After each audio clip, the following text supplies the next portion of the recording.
Hello friends, स्वागत आहे तुमच्या गिगल्स बाय धनश्रीच्या मिनी ब्लॉगमध्ये। आज पान पोळ्या दिवसापासून मी मस्त झोपून होतो। पाय तर 2 वाजले होते, उठलो वगैरे। मग मी खाली वगैरे गेलो, माझी आई बाबा मस्त आंघोळ करून देते मंजूची। हे इले मध्ये बाई आजच्या सणावार दिवसापासून तूच काऊन अशी राशील म्हणजे तूही आंघोळ कर म्हणत। हिची आंघोळ बिंघोळ झाल्याबरोबर हे गे मस्त परत गेली। हे 2 दिवस वापिसच नाही आली। आमच्या घरी मस्त चिमणीनं घरटा बांधला नाही। सांगा बरं कोणाकोणाच्या घरी चिमणीनं घरटा बांधला नाही तर कमेंटमध्ये। मग पोरी आल्या, ताई चलना मध्ये व्हिडिओ बनवण्यासाठी। मी म्हणलं थांबा, मी तुमचा इथे एक व्हिडिओ बनवतो म्हणलं। मला याच्याकडे पाहून एक शायरी आठवण आली, लहानपण देगा देवा मुंगी साखरेचा रवा। मग मी याच्यासोबत गेलो व्हिडिओ बनवायला याच्या घरी। या काकाजी अजबच पाहत होती, मला मस्त लाजच लागून गेली। मी सीधी खालीच बसून गेलो।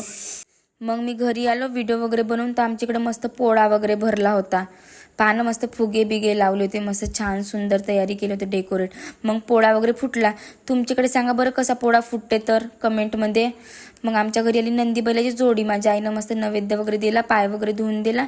मग आम्ही सर्वजण मिळून पाया वगैरे लागलो, नंदी बैलाच्या टीका वगैरे लावला। आमच्या वाड्यातल्या काकू मस्त तयारी वगैरे करून आल्या होत्या राम मंदिराच्या पायाला लागायसाठी। मग एकामेकाच्या पण पाया लागले, अक्षदा वगैरे लावले। मग हे म्हणतात मला व्हिडिओमध्ये घेणं म्हणतात। मग मी याचा व्हिडिओ बनवलो। हे पाहणं आमचे भाऊ बंधू मस्त बसून आहेत।